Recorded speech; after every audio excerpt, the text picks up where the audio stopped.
Hello and welcome to today's webinar. I'm Saima Jas, joining you from Nanaimo, British Columbia, located on the beautiful and traditional territory of Nanaimo First Nations. Saad is the moderator, and you're welcome to send your questions related to the topic to him anytime during the presentation. Nonverbal communication involves using body language to send or receive certain messages and includes use of gestures, facial expression, eye gaze, postures, and body movements. Today, we'll go over the importance of acknowledging and developing these skills, along with the significance of setting ground for establishing meaningful verbal and visual communication for these guys. So here's an overview of today's topics. How are nonverbal autistics different from the verbal ones and their way of communication? How we can help improve our child's comprehension by altering the way we speak or address them. Use of frequent and exaggerated gestures and facial expressions for a child. What's engagement by imitation and how to effectively apply that. Significance of turn taking and use of labeled pictures, visual supports, use and individualization. I highly recommend creating personal books for the child. I'll go over how an initial book would look like and then how you transition it into other books for family and friends so they know how to connect with your child. And applying these steps will improve your interaction and make you see an overall change in the child's emotional well-being as well as yours. And this is backed by research. So nonverbal autism is a term used for a subgroup of people on the autism spectrum disorder who do not use any words of communication verbally or visually. An estimated 25 to 35% of autistic children are considered nonverbal, and they tend to have high support needs. Absence of communication does not always indicate a lack of understanding, though. Some nonverbal autistic children can understand words and speech. They are just unable to use verbal expression for communication. While there's a good percentage that do not understand due to some extreme sound sensitivities, auditory processing deficits, or some other reasons, and these children do feel completely lost. They do, however, have the potential to learn and express themselves when taught visually. The term nonverbal and non-speaking are often used interchangeably, but they do have different meanings. Nonverbal refers to communication that does not involve any words, spoken, visual, or use of gestures like sign language, nodding or shaking of head, pointing to objects. On the other hand, non-speaking refers to the individuals who use modalities other than speech to communicate, such as sign language or picture symbols, devices, or typing.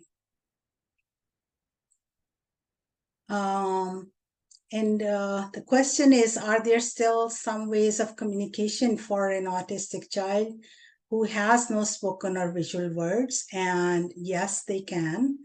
It's by making sounds. For example, they might squeal when happy or grunt when stressed. They may babble, hum, cry, or use other vocalizations to gain attention.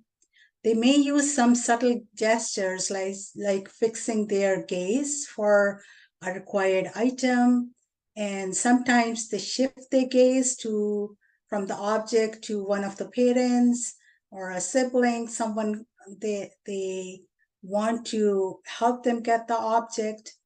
They might touch parent's face or arm to express affection or move their hand towards the object they want. Sometimes they pull and push the parent towards a desired object or an activity, like pushing towards the door as an indication to go outside. It's important for you to speak to your nonverbal child to make them feel included unless child is showing extreme sound sensitivity and turns away every time you try saying something.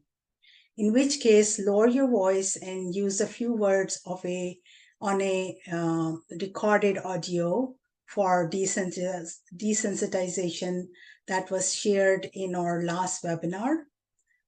We adapt more of a gestural and visual way of communication for a child like this, so that we can connect in a way that is more meaningful and non-intrusive.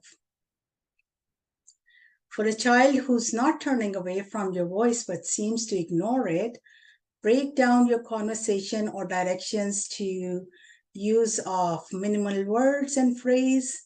Name things that your child shows interest in, touches, looks at, or picks up. Label what you're doing with your child or handing him something, like repeat pizza every time when you hand him a slice. While helping him take a bath, you can say, wash tummy, wash arms, wash back. Show, say, and repeat. Work with just a few words at a time. Instead of asking a question like, what would you like to have for breakfast, or what would you like to eat, try showing and saying bread or cereal while holding the items or pointing to the items. Offer choices like this throughout the day. For the primary parent, this way of communication will open a huge opportunity of laying ground for his daily learning. Compliment often, an encouraging smile and the tone that goes with the compliment could be more motivating than the actual words at times, and nothing equals to getting those frequently from the ones we love. For a child who has the basic word comprehension, try to catch child's attention by proximity, slight touch, or getting down to his level before giving him a direction. Give one instruction at a time and keep it short and direct. Hold my hand. Hold out your hand when you're saying that. Let's go for a drive. It's bedtime. Another important point is about negation. Instead of telling them to stop doing something or no, just say what needs to be done instead. Like an example Tempen Grandin shared about her mom in her words, if I twirled my fork above my head, she would say, put it on your plate. If I ate mashed potatoes with my fingers, she said, use the fork. Use a calm voice and facial expressions and give child time to process your instruction.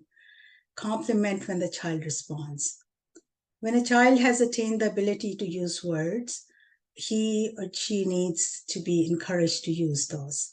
If the child wants juice and is trying to point or push you in that direction, help him touch the visual for juice before handing him that and clearly enunciate juice. Share your success strategies with the rest of the family and the support staff to help the child generalize their newly found ways of connection. We are at times overly focused on building vocabulary and verbal expression and lose the importance of child's inborn potential of nonverbal communication based on gestures and vocalization. If we build on our hand gestures and facial expressions while communicating with the child, he will be encouraged and naturally develop his body language that will open communication circles and help the child feel connected and calm. Hand gestures and eye contact are essential body language activities that are easily recognized by the child who cannot comprehend spoken language or visuals yet. Smiling is how we convey happiness. Wide open arms suggest we are being welcoming. Frowning could be a sign of confusion. Thumbs up, high five, fist bumps are an indication of well done. Getting to child's level and pointing indicates something needs attention, or start pointing to objects, activities, logos that the child likes, along with your verbal instruction. Pointing to pictures and text while reading are ways to draw visual connection to the words and your words. Nod and shake head to help the child express yes or no, and signs for asking more or saying all done at meal times. Engagement by imitation involves letting go of your lead and allowing your child to be the leader in the copycat game. Before you imitate your child, you need to observe him closely and notice the actions, movements, facial expressions, and sound he makes. Once you've noticed what your child is doing, copy that. Imitating your child's actions, movements, or sounds can help you connect with him and promote other social skills, such as encouraging child to notice the person imitating, vocalizing, smiling, playing, sitting closer, and touching the adult imitating them. It also encourages your child to lead and imitate you back. For example, if they squeal with happiness when they see a dog on the television, squeal with happiness as well.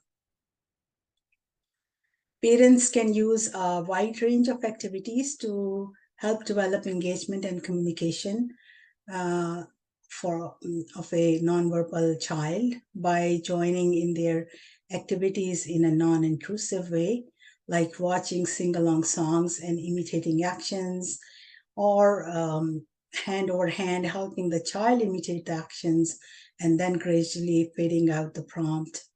Using mirror for imitation, combing hair, head and eye movement, facial expressions, physical play such as jumping on a trampoline or swinging, playing with puppets and cars, use of peg puzzles, shape sorters, matching early word flashcards and emotion cards. Your child might already be working with a therapist learning early words. A fun way for the parents to support their child's receptive language is by playing lotto games based on 4 to 6 items from child's bedroom, kitchen, washroom, yard, and his toys, clothes, and snacks, etc. You can easily find such sheets like the one you see on the screen on online resources, or you can make your own. Print out 2 copies, keep one intact, and cut out others in individual cards with labels. And then you can take matching cards or pictures. I prefer using labeled pictures and clearly enunciate each word while matching. I use another set of labeled pictures and place those near the actual objects and again enunciate while directing the child towards its use. Once the child has made the association of pictures and with objects, you can also work with matching pictures with labels and start labeling objects at home when the child starts showing word recognition, which is a strength I have found of great benefit for nonverbal kids.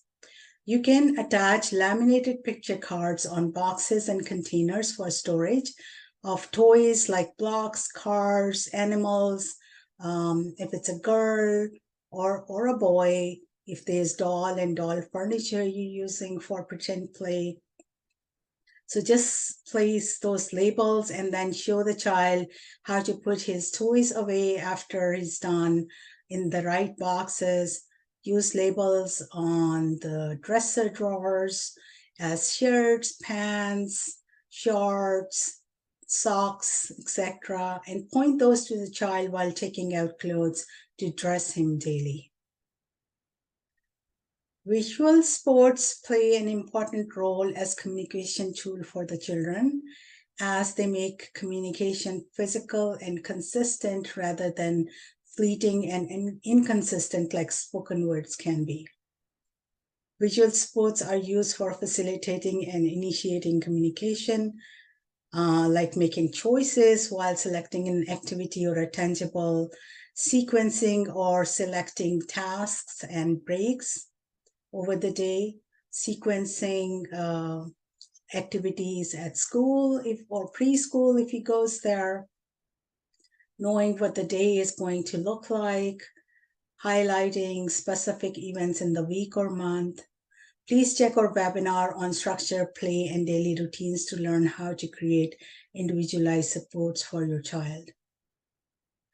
Visual supports can be very specific and personal. So what works for one may not work for another. Like a child would be fine using packs, while another prefers colored pictures or photos, and another one pays more attention to the written word. There are children who like a combination of two or more. One app can work really well for one, but not for another child. If your child works with real pictures, then find an app that you can add your pictures and added words and phrases. It's always a good idea to see if there is a light version of the app that you can get first, just to get to know a little bit about it, check the settings, or read the details online. Do a bit of a research before you get the actual app. Once you know what works for the child, make use consistent by everyone involved with the child, family, support workers, at home, at school. This means that everyone gets familiar, not just the materials or the devices, but also the way the child would use it. Always ask what sort of initiation it would take from the adult that would facilitate child's communication. Visual supports that work for the child should be easily accessible, portable, and durable. Not to be able to find it for use or losing it could be traumatic for the child who depends on this for communication. There is a wide range of linguistic skills in the nonverbal autistic community. Some can say, choose, or type single words or phrases, or can mumble or maybe a few words, while others can read well with no or little or no comprehension. There still exists a reasonable percentage who do not learn to speak and are not interested in books. Working with a few children from this subset, I was able to get them interested in personal word books made just for the kid. So a personal book circles the child and his immediate word. It would begin with the child's name and picture, then pictures of parents and siblings or whoever else the child lives with, and other individuals who he encounters in his daily routine. Label pictures of the favorite stuff like food, drinks, snacks, devices, toys, play equipment, places, activities.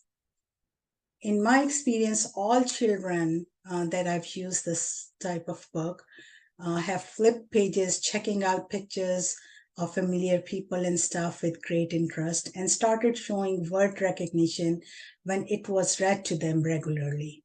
Paper book has a greater impact than using a personal ebook, and I've seen some attempting to even vocalize words after a while as well. So what does the book look like? It's I'll give you an example of the type of book I would use for a 3 or 4-year-old who may not have shown interest in any other children books read to him. Keep it really simple.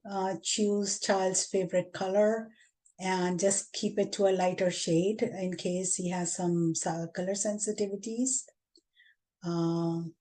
Just start with 4 to 5 pages and you can build on that later.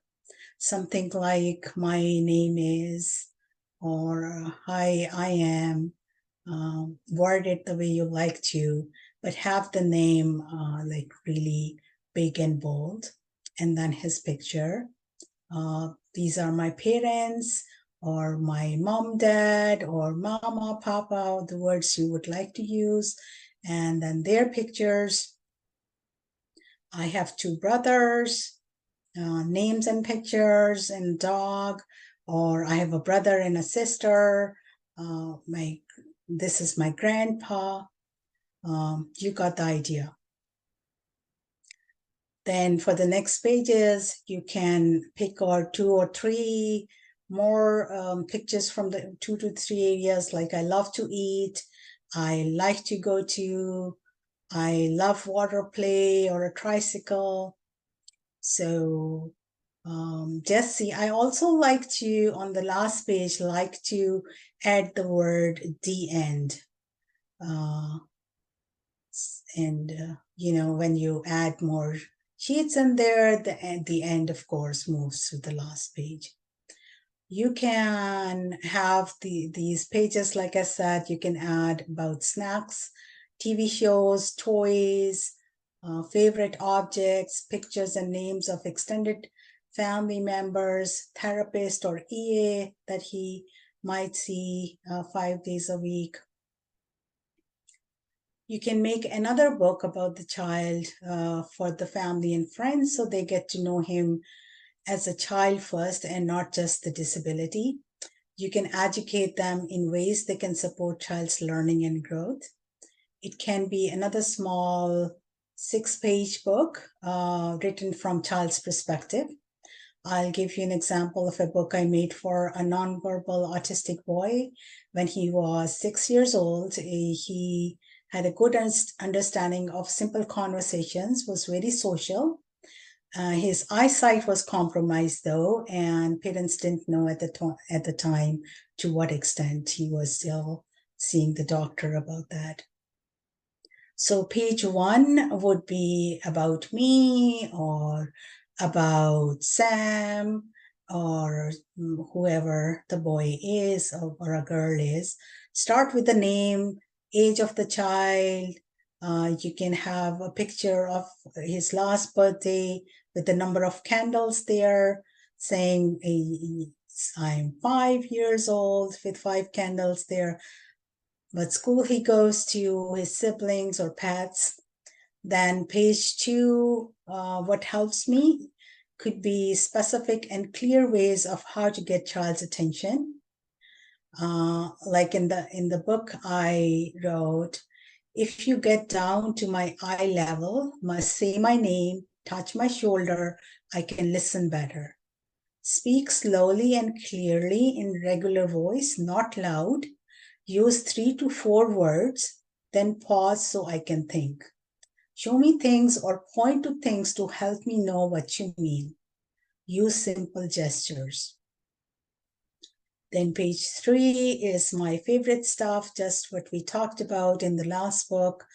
Page 4 would be what I'm good at. So all the kids with autism, to my knowledge, have a certain toy or an object or something, or that they are really keen, they are interested in, they like to play that over and over again. So you can talk about that a little bit, have a few pictures of what he's made or what he's learning to make. Then the last 2 pages would be, I would again be very specific about child's way of communication for others to know so they can support him better, and what things he does not like to help people avoid making some common mistakes. So here's the example. I use my eyes and my face and body to show how I am feeling. I can use my eyes to point to things or people. Ask me, can you show me with your eyes? For no or I don't like that, my face crumples up and I hang my head down, or I get very cross. For yes or I like that, I throw my head and eyes up and flash you a winning smile. So tricky things. I don't like touching sticky stuff. You can add, please don't keep handing me Play-Doh.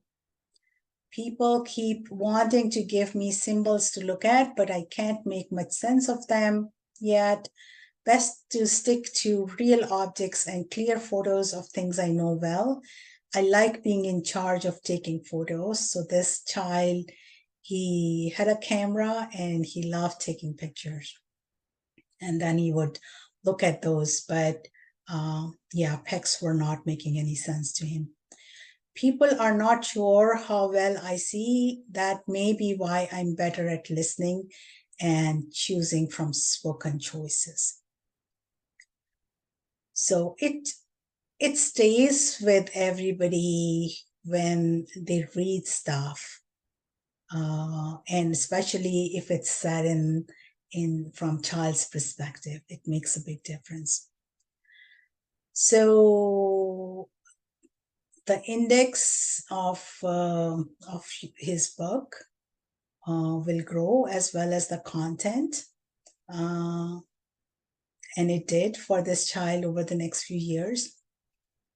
His parents and his elder sibling got really involved with making books and adding to it. And Sam continued to take pride in the book and sharing it with others. So his topics are right there, but you can add topics that which might be of more interest for you and your child. A great resource for making a free personal book is available online. It's a creation of a mom who has a girl with multiple complex needs. You can Google mybooklet.com. You can also find that on CLBC's resource page. It's of utmost importance to pay close attention to the way of expression which aligns best with the child's thoughts and make it more doable for the child. Also, provide him with ample opportunity for daily practice and generalization. If the child feels stressed and hesitant to go for therapy, get involved, see what needs to be changed. Is it a program? Is it the approach? Or is it the therapist and the therapy? Forced teaching does not help build communication or social skills. Building functional communication should be the primary focus, not just building vocabulary or proper articulation. Teaching turn-taking games and learning to wait for the turn is an essential life skill. Self-help skills like to be able to dress himself, feed, the child can eat on his own, if he can initiate communication and is able to ask for help when needed, will give the child confidence and sense of security. While setting up an early intervention program at home for children on the spectrum is highly recommended, involvement of parents in implementing the intervention strategies designed to help the child has additional benefits. Parents can be trained to work alongside other interventionists on structured play and tasks sessions, and also they can make the best use of their daily time and activities with the child, like getting them dressed, their feeding, toileting, taking them out in the community. Parent-mediated interventions have been found to be effective in improving parent-child interaction, child language comprehension, adaptive skills, and their emotional well-being. It also improves parent self-efficacy, treatment engagement, and advocacy skills. So hope you enjoyed today's presentation. Do we have any questions, Saad? Yeah, we have a few today. Our first question is, I've often heard that therapists use child's favorite toy as a motivator. Can you explain that for a child who just got diagnosed and will be starting his early intervention soon? Sure. Say that trains are your child's favorite thing. So try a first and then with his toy train to get him to attend to a task, keeping the task simple and short, something that child likes doing. They might match toy train with a picture of train. Write the word train and match letter tiles, or just overlap the letters with the letter tiles. Read a book about trains. Do math like number value, one engine pulls two trains. You can teach pretend play using some very basic words, like a toy figure, say go in the train, then use a verb, engine pull the train stop, and the figure comes out. So it's just trying different things initially to see what catches his attention and what you can build on. And then it could be also using a visual, saying, let's do a table task and then we'll play with the train. Our next question is, lately I've seen lots of parents showing concern about ABA approach for their children. Do you feel the same way? Best ABA programs are flexible and will use a variety of approaches and see what works for one child and what needs to be changed. When a consultant or a team gets stuck with the program that are not working, then that's what causes sensory overload, loss of focus, attention, and self-esteem. Parents, I always advise parents that they have to stay in the loop and advocate for program modification if they think it's not working. In my opinion, flexible ABA program plans work well for level 1 and 2 autism spectrum kids, but not that much for the level 3 ones.